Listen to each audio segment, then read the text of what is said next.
Hello everyone, कैसे हैं आप। आई होप आप घर पे अच्छे से होंगे। सो माय डियर स्टूडेंट्स, आज हम सेट्स के 3 एक्स्ट्रा क्वेश्चन करेंगे। इससे पहले भी मैंने एक वीडियो बनाया था जिसमें 3 काफ़ी इंपॉर्टेंट क्वेश्चन मैंने सेट्स के करवाए थे जो एनसीईआरटी में नहीं थे, राइट। तो आज फिर मैं 3 एक्स्ट्रा क्वेश्चन आपको करवाऊंगा जिसमें आपने एक तो एग्जाम्पल आपकी जो एनसीईआरटी एग्जाम्पल नंबर 31 या आपके जो स्कूल एग्जाम होते हैं ना उसमें बहुत बार पूछी जाती है एग्जाम्पल। और आपकी जो सेट्स चैप्टर है, जो आपका सेट चैप्टर है, उसमें टोटल 34 एग्जाम्पल्स हैं। तो अगर आपने सारी वीडियोस अच्छे से देखी हैं, नोट्स बनाए हैं, उन सभी 34 एग्जाम्पल्स को आप आराम से कर सकते हो बिना किसी टेंशन के। लेकिन इसमें जो 2 एग्जाम्पल्स हैं, जो 31 ये आपके सामने है और 34, इनको एकदम परफेक्ट करना है। जो आपके स्कूल में यूनिट टेस्ट होते हैं या हाफ ईयरली होते हैं जिसमें आपका ये सेट चैप्टर रहता है सिलेबस में, उसमें 2 क्वेश्चन आने के बहुत चांस रहते हैं, example number 31 and example number 34। Okay dear. तो इसके साथ मैंने प्रैक्टिकल प्रॉब्लम्स कुछ ली हैं। ये कंडीशनल क्वेश्चन है हमारे पास पावर सेट पे और एक प्रैक्टिकल प्रॉब्लम है। ये भी एनसीईआरटी से नहीं है, बट इसमें कुछ ऐसी चीज़ है, अगर आप इसको सॉल्व करेंगे तो मे भी कहीं ना कहीं कन्फ्यूज़न हो सकती है आपको। तो इस क्वेश्चन को भी हम ट्राई करेंगे और देखेंगे कि कैसे इसको सॉल्व करना होगा।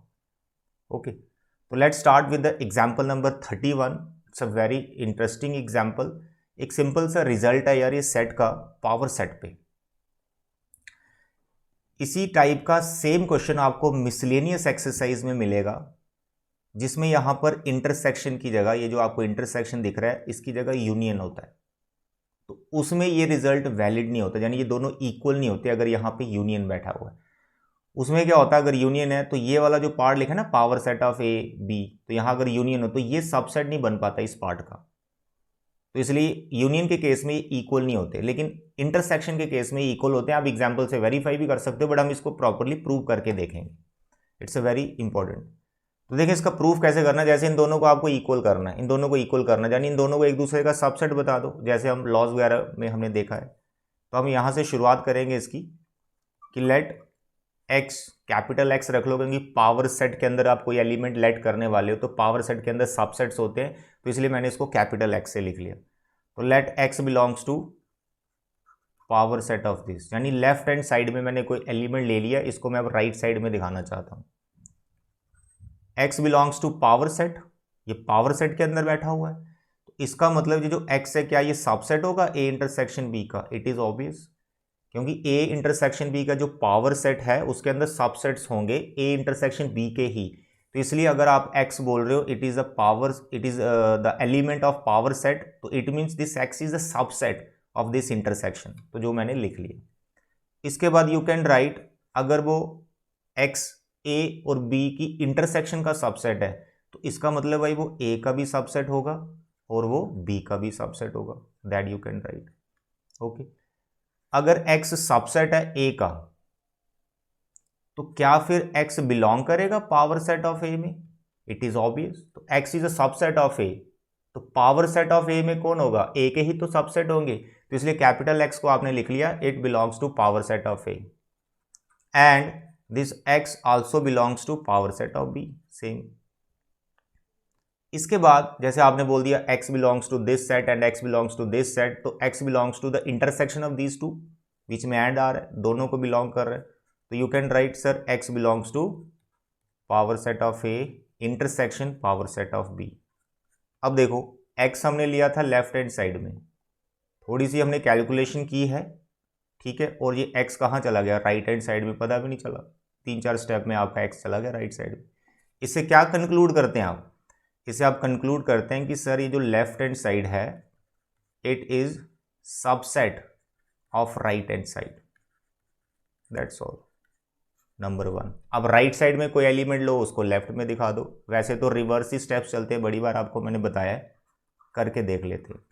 Late this y belongs to power set of A intersection power set of B. Okay dear, उसके बाद y बिलोंग्स टू, मतलब रिवर्स स्टेप लगाने हैं, y अपने कोई दूसरा एलिमेंट ले लिया, यहाँ पर एंड लिख दो, इसको अलग अलग बता दो। अगर y पावर सेट को बिलोंग कर रहा है, पावर सेट ऑफ a को बिलोंग कर रहा है, तो ये फिर सबसेट होगा a का, तो this y is subset of a and this y is also subset of b। Okay, इसके बाद अगर y दोनों का ही सबसेट है तो इनकी इंटरसेक्शन का भी तो सबसेट होगा। Yes, it is a subset of intersection b। अगर y किसी का सबसेट है तो वो पावर सेट के अंदर बैठता है। तो इसके बाद आप लिख सकते हैं sir y belongs to power set of A intersection b। That's all. आपने एलिमेंट लिया था कहाँ पे, राइट हैंड साइड में, कहाँ आ गया, लेफ्ट हैंड साइड में।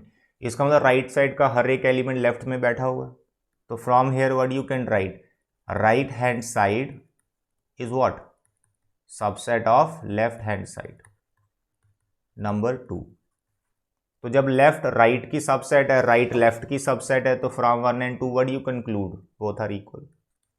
तो from 1 and 2 you can write sir power set of A intersection B is equal to power set of A intersection power set of B. That's all, hence proved. ठीक है बेटा, NCERT में ये solve है, लेकिन उसमें क्या है कि उसने ऐसे पैराग्राफ बना दिया हुआ है इस क्वेश्चन का, तो बच्चे कहीं ना कहीं कंफ्यूज होते हैं कि क्या क्या कैसे कैसे स्टेप्स आ रखे हैं। आप इसी तरह से करें जैसे मैंने किया, ठीक है। ये एक्स के लिए हो गया और ये वाई के लिए होगा। आई होप इट इज़ क्लियर। अब देखो एग्जाम्पल नंबर 2, थोड़ा टेक्निकल है, काफ़ी इंपॉर्टेंट है, एंट्रेंस एग्जाम में देखा गया इसको, बड़ी बार आता है ये। कह रहा है 2 finite sets having m and n elements, यानी 2 सेट्स हैं आपके पास, एक का नाम a रख लो, इसके पास m एलिमेंट्स हैं। दूसरे सेट का नाम b रख लो, इसके पास n एलिमेंट्स हैं। तो एक हमने स्टेटमेंट पढ़ी तो हमने ऐसे लिख दिया।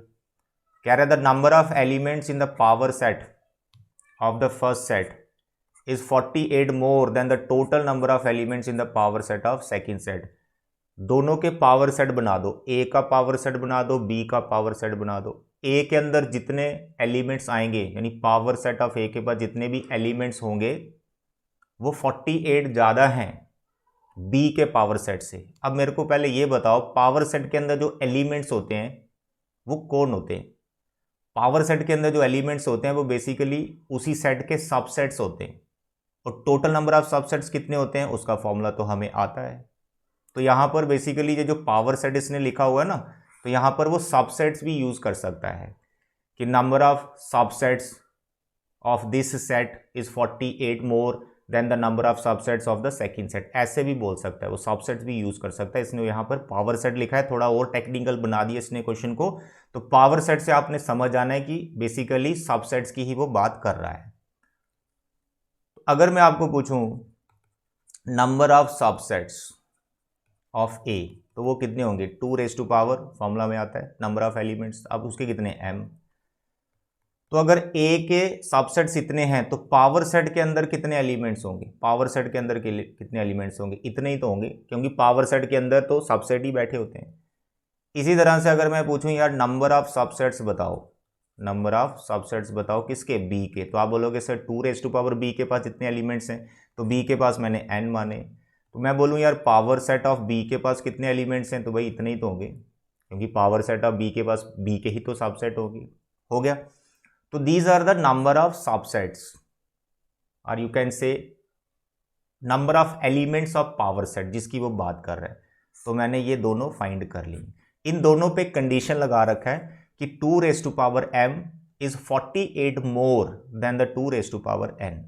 ये है number of elements of power set of A, और ये है number of elements of power set of B। इस पे कंडीशन लगा है। तो आप अभी अकॉर्डिंग टू क्वेश्चन ऐसे लिख सकते हैं ना कि sir 2 raise to power m is 48 more than 2 raise to power n। Statement में लिखना है तो यहाँ से उतार लो, क्या लिखना है? Number of elements of power set of A is 48 more then number of elements of power set of B। ठीक है, तो वैसे काफ़ी एक्सप्लेन कर रहा हूँ, इसको शॉर्टकट में आप लिख सकते हैं डायरेक्ट, ये लाइन छोड़ सकते हैं नंबर ऑफ सबसेट्स, ये लाइन छोड़ सकते हैं, सीधा आप ये लिख सकते हैं यार पावर सेट के अंदर इतने एलिमेंट होते हैं, पावर सेट के अंदर इतने एलिमेंट, क्योंकि पावर सेट के अंदर जो एलिमेंट होते हैं सबसेट ही होते हैं, तो उसी का फॉर्मूला लिखना होता है। चलिए, अब हमने यहाँ से ये जो m और n है इसको फाइंड करने की कोशिश करनी है यार, कैसे निकालें? बड़ा सिंपल है, ऐसा करें जो पावर वाली टर्म है ना इनको एक तरफ ले आओ, 48 हो गया। इसके बाद इस टर्म को इस तरह से एडजस्ट करो कि ये फैक्टर की फॉर्म में मिले, क्योंकि फैक्टर जब बनेंगे तो दूसरी तरफ भी मैं फैक्टर बना के उनको कंपेयर कर सकता हूँ। तो ऐसे डिफरेंस में नहीं रखना, इसको फैक्टर्स बनाना है। तो यहाँ 2 रेज़ टू पावर m या फिर 2 रेज़ टू पावर n आपको एक कॉमन लेना पड़ेगा। जैसे मैं 2 raise to power n common ले लेता हूँ, तो यहाँ बचेगा आपके पास 2 raise to power m upon 2 raise to power n। Sir ये डिवाइड में कहाँ से आ गया? मेरे प्यारे बच्चे ध्यान से सुनो, अगर आपके पास कोई एक्सप्रेशन है x प्लस वाई, मतलब ये कोई फैक्टर है x प्लस वाई, मैं इसमें से मैं बोलूँ कि x और y में x कॉमन लो, तो आप बोलोगे सर y के पास तो x है नहीं, तो कॉमन कैसे ले सकते हैं फोर्सफुली। अगर कॉमन नहीं है तो उस चीज़ को डिवाइड भी लगा दो, as simple as it is. तो अगर मैं यहाँ से x कॉमन लूँ तो यहाँ 1 बचेगा और y के डिवाइड में क्या आ जाएगा, x आ जाएगा। तो x अंदर मल्टीप्लाई करोगे तो वापस x प्लस वाई हो ही जाएगा। तो इसी तरह से यहाँ से मैंने 2n कॉमन लिया है। 2m के पास 2n तो दिख नहीं रहा था, तो मैंने उसको डिवाइड में लगा दिया और यहाँ पे 1 बच गया, is equal to 48। Okay dear, अब आपको क्या करना है, ये 2n ले जाओ आप न्यूमिनेटर में और 2m के साथ एडजस्ट करोगे तो you will get sir ji 2m minus n minus 1। तो देखो मैंने दो फैक्टर बना दिए, 2n एक फैक्टर और 2m माइनस n माइनस 1 ये दूसरा फैक्टर, बन के दो फैक्टर। अब 48, ये जो 48 है, ये जो 48 है इसको भी इस जैसा ही लिखना है इन टू फैक्टर्स, लेकिन उन दोनों फैक्टर्स में आपको इसी फॉर्म में बनाना है, यानी 2 वहां दिखना चाहिए, यानी ऐसा बनाना है 2 इंटू 2 माइनस 1। लेकिन अब अभी अगर मैं ऐसे देखूं कि 2 माइनस 1 ये तो 1 होता है, यहाँ 2 तो 2 इंटू 1 ये तो 2 है, लेकिन टोटल कैलकुलेशन 48 आनी चाहिए। तो आप इसके ऊपर क्या पावर बिठाओगे हैं, तो अगर मैं इसके ऊपर पावर 4 लिख दूं, सोचो 2 रेज़ टू पावर 4 कितना होता है 16, और इसके ऊपर मैं बिठा दूँ 2 रेज़ टू पावर 2, तो 2 रेज़ टू 4, 4 में से 1 3, तो बेसिकली ये मैंने 16 इंटू 3 लिखा हुआ। मैं ऐसे एक्सप्लेन करने के लिए पहले लिख सकता था 16 इंटू 3 48 ही होता है, 48 के फैक्टर्स बना के भी आपको ये चीज़ें पता चल जाएंगी। जैसे 48 है तो आप लिखो 2 इंटू 24 है ना, फिर लिखो आप 4 इंटू 12, ठीक है, फिर आप आ जाओ ऐसे ऐसे आप फैक्टर्स बनाते जाओ जिससे 48 आए। तो फिर उन फैक्टर्स को एडजस्ट करना है जिसमें से आपको ये फॉर्म मिल जाए, ये वाली फॉर्म मिल जाए 2 raise to power something 2 raise to something minus 1, यानी ये दोनों फैक्टर यहाँ पर इसी फॉर्म में मिल जाए आपको। तो वो आपको 16 इंटू 3 प्रोवाइड कर रहा है, तो मैंने ऐसे लिख लिया उसको। अब दोनों फैक्टर्स को कंपेयर कर लो, तो जब आप कंपेयर करोगे तो फर्स्ट वाला फैक्टर फर्स्ट वाले फैक्टर के इक्वल जब बैठेगा तो n की वैल्यू बैठेगी 4, और दूसरा वाला जो फैक्टर है जब इस दूसरे वाले फैक्टर के साथ कंपेयर करोगे तो आपको मिलेगा sir m minus N equal to 2। n आपने 4 निकाला हुआ है, इसमें 4 डाल दो, दैट्स ऑल। तो व्हाट इज m 6, तो 4 and 6 is the right option, यानी m is 6 and n is 4, ठीक है। तो m is 6 and n is 4, C part is the right answer. I hope it is clear, ठीक है बेटा, काफ़ी इजी है। इसमें और भी क्वेश्चंस बन जाते हैं, जैसे यहाँ 48 लिखा है ना, यहाँ नंबर चेंज कर देगा, 56 डाल देगा, 112 डाल देगा, कुछ भी डाल देगा। तो आपको बस इसी तरह से उसको करना है, ठीक। चलिए next question, practical problem on sets, very interesting. बहुत सारी प्रैक्टिकल प्रॉब्लम हमने की भी हैं, तो उसमें से एक ये भी है, लेकिन इस टाइप की अभी नहीं की है। इसमें कुछ मतलब काफ़ी सिंपल है।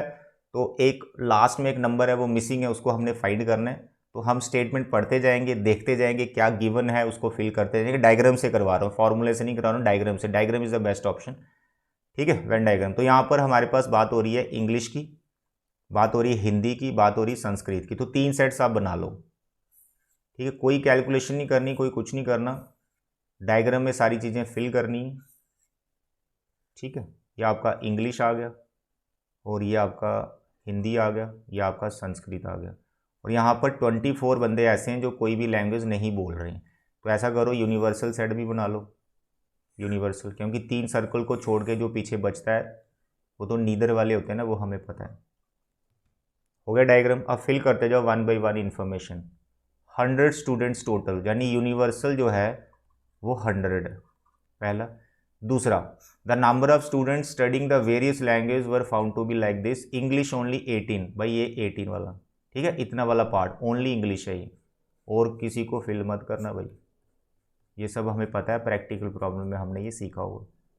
English but not Hindi, English but not Hindi 23, यानी आपको इंग्लिश लेना है बट उसमें हिंदी नहीं आना चाहिए, यानी हिंदी सर्कल को पूरा छोड़ना पड़ेगा, यानी उसमें ये वाला रीज़न भी आ जाएगा और ये छोटा सा रीज़न भी आ जाएगा।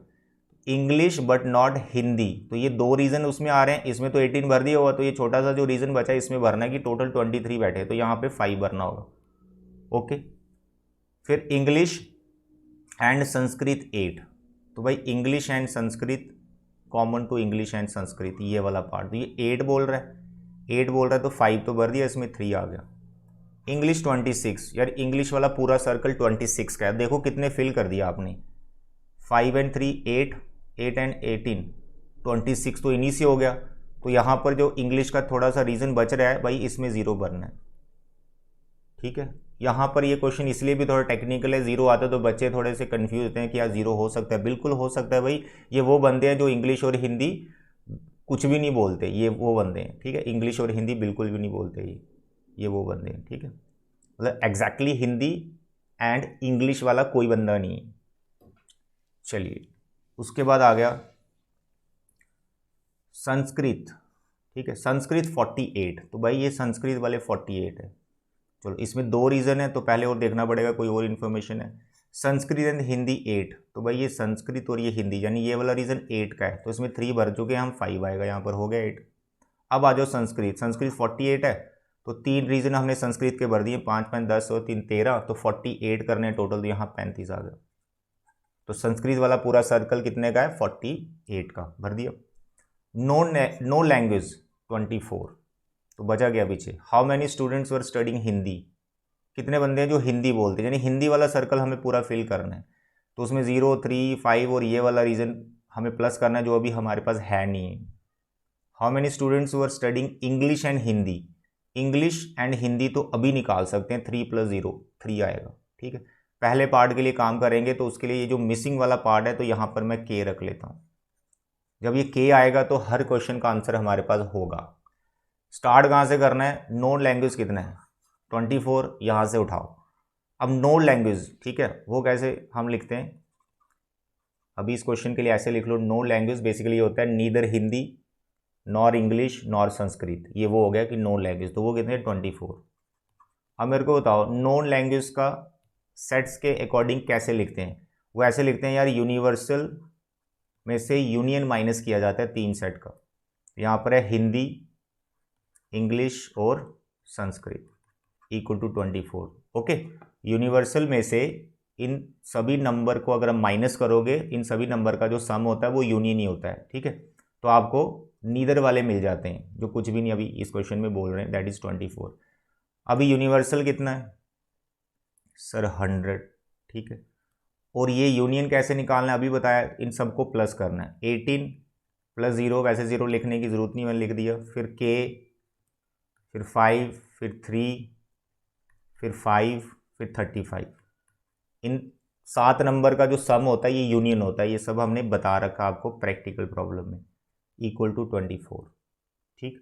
अब यहाँ से क्या मिसिंग है बताओ, इन नंबर्स में अगर आप कैलकुलेशन करोगे तो क्या मिलेगा, के ही तो मिलेगा, दैट्स ऑल। तो जब आप के को फाइंड कर लोगे, जो भी आएगा वो अब आपका काम है के को फाइंड कर लेना। के जो भी निकलेगा, ठीक है, उसके अकॉर्डिंग अब फिर उसके बाद सारे क्वेश्चन के मतलब आंसर दे सकते हो। जैसे इसका क्वेश्चन है how many studying Hindi, Hindi वाले कितने हैं, अरे भाई हिंदी वाले में आपको क्या करना है 0, वो तो लिखने की वैसे ज़रूरत नहीं है। जो के का वैल्यू आएगा +3 और +5, इन तीनों का जो सम होगा वो हिंदी वाले हो जाएंगे। और दूसरा पार्ट है how many students were studying English and Hindi, तो भैया इंग्लिश एंड हिंदी वाले मैंने पहले बता दिया, ये रहे 3 + 0 यानी 3, तो इसका पार्ट 3। तो के निकालना यहाँ सबसे बड़ा काम, ओके।